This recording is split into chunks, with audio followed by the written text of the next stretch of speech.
Hey everyone, welcome back. Thanks for joining me this beautiful summer morning. I am in the north woods of Wisconsin. I just got up, that's why my voice is a little froggy. I figured I'd get out and try to do a video for you quick before the kids got up. So we got about an hour and a half to go out and catch some fish on a jig. This is one of my favorite jigs that we're going to be using. This is the Dirty Jigs Luke Clausen Compact Pitching Jig, and it's paired up with a 3-inch Berkley Pit Boss, which has really become my go-to trailer for all of my jig fishing needs. It's a great matchup for any sort of jig. It's just the right size. It has the right motion. Really does well. So we're going to get out. We're going to enjoy a peaceful, quiet morning in the north woods of Wisconsin, one of my favorite places to be. I've had a really hectic last couple of weeks. I was in New York for a week. I shot video with Mudhole for a week. I haven't really spent much time with the family, so I wanted to come up here for a weekend, just kind of get away from everything, enjoy family time, because next week I'm going down to Branson and Fish and Table Rock for a week to shoot some more content down there with Fish the Moment. So it's going to be a busy 3-week period. And I figured if I was going to shoot a video, I better get up a little bit early before Hank and Duke get up, because if they find out that I'm out here without them, they're not going to be a happy camper.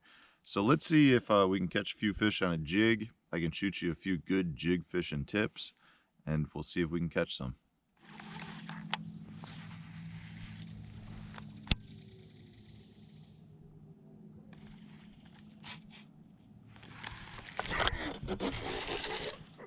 Oh, nice one.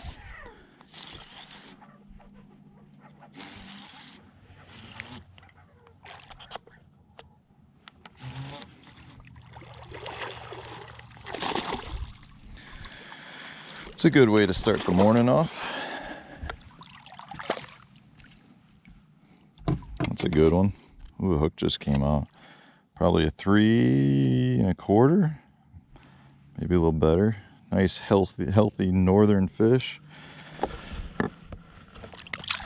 All right, okay. I'll take that to start the day. Okay, so a couple of things to point out. A lot of people are probably like, why a jig versus a Texas rig in this case? And really a jig for me is just an extremely versatile, multi-purpose tool.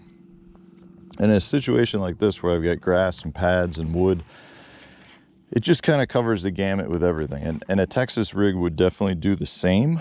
The thing here is, though, we're in the warmest part of the summer. And to me, this is when a jig really starts excelling up here in the North Country. The fish are looking to feed on bluegill and crayfish in this lake. And from that standpoint, it's just a matter of like, this really matches the hatch well. And it gets down into the cover. It's extremely weedless.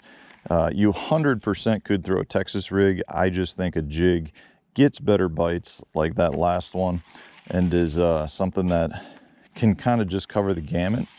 Plus, I really like it for when I snap it around through some of this grass and around in some of the wood. You just seem like you can be a little bit more productive.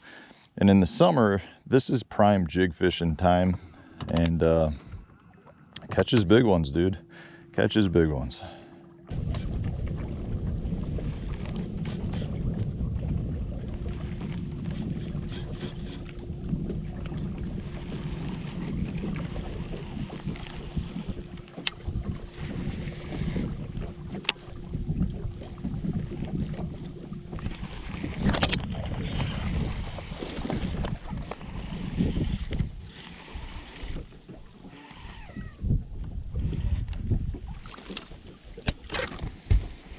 Nice little guy. Ate that jig right in the middle. Probably a 14-incher. They are healthy fish on this lake, as you can see. Let him go. A couple of things I want to point out about the jig that I'm using first. As you can see in this case, let me clean off the eye. I've got here a perpendicular eye. Let's see if you can see that. A perpendicular eye to the hook. And really, that's a better jig for wood, in my opinion.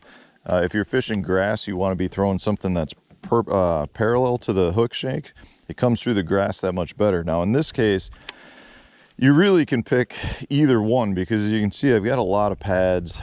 If you could see under the water, there's a bunch of grass as well. It's not thick grass. You get an occasional strand of American milfoil, some cabbage, that type of stuff. My main target though, for the most point, is wood. There's a lot of submerged wood that you can't see. That's the #1 target that the fish are holding on.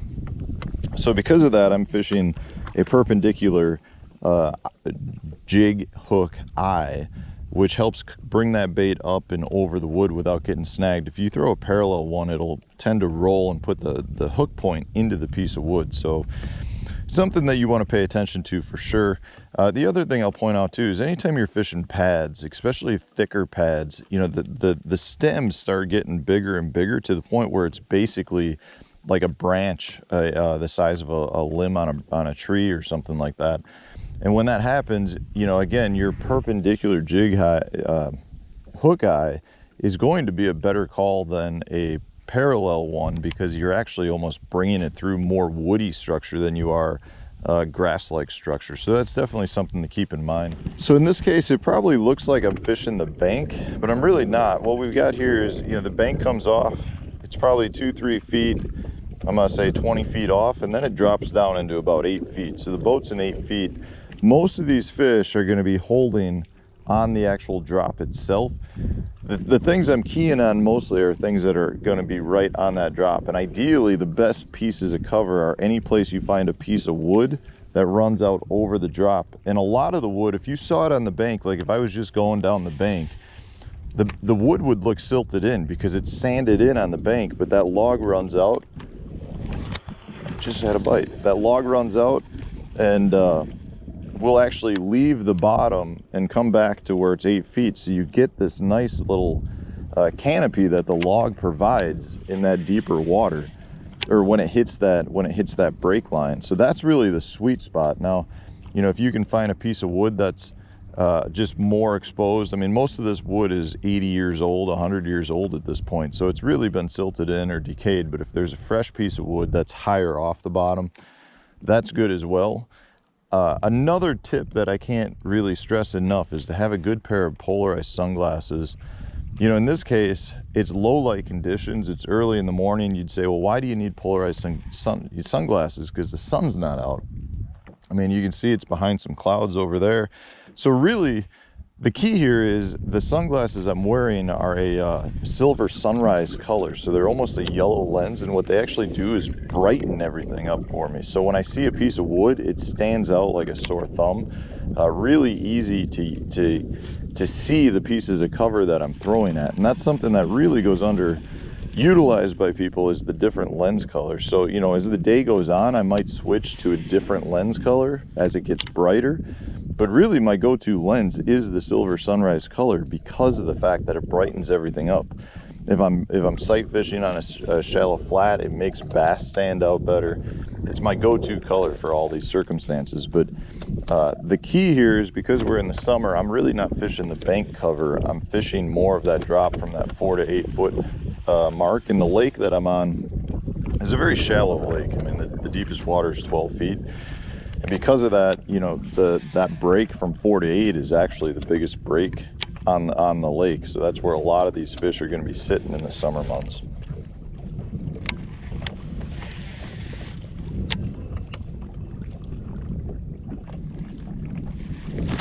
There's one.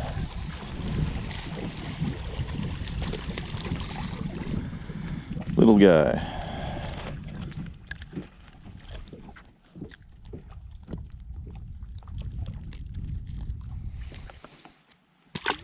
Be free.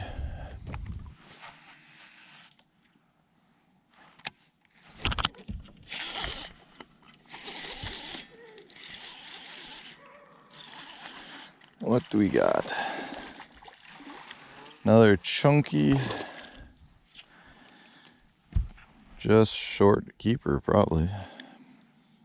Yeah, he's probably not quite 14 inch, which is a keeper here in Wisconsin, but look how fat he is. Golly. We need to catch a 20 incher like that.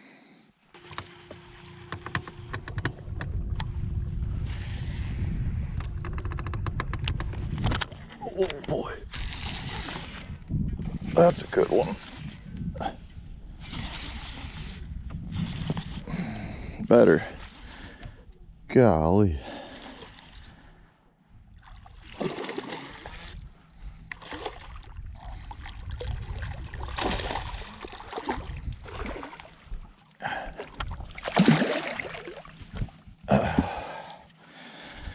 He's gulped the jig.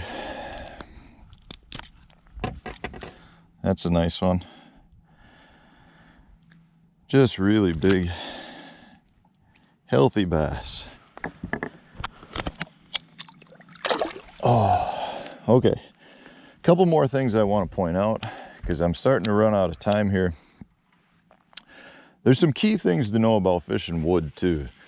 You know, if you've got a laydown that is running, let's say parallel to the boat, and you make a couple of pitches at it, that's fine. But what you need to recognize too is your best high percentage cast is going to be parallel to the log. So you want to position your boat to cast down the log so that you're working your bait back along the log the entire time. When you do that, you're going to cover the entire log versus just, you know, making one or two casts where you need to be close to where that fish is at. Because a lot of times on a log that's laying down, there'll be little holes along that log that the fish can get up and under. And if you don't make the right cast when you're casting perpendicular to that log, you're never going to find that hole. If you make the right, you know, there's another one. If you make a cast, little guy,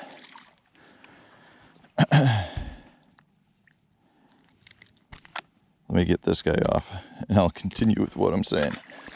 So if you make a cast that's parallel to the log, you're going to work your bait back. It's going to be in that high percentage spot the entire time, and you're going to find those one or two little holes. So there's a lot of times, you know, your best presentation, the way you're coming up on a log is to throw over the log and bring it up and over, which is fine. Just make sure when you go by it to fire one back parallel along the log, because that really will increase your chance of coming in contact with any fish that is using that log as cover. Very, very important. From a team tournament perspective, guys, that's one of the best things you can do is the guy in the front of the boat makes the couple high percentage casts. When you go past the log, the guy in the back of the boat fires one parallel to the bait or to the log.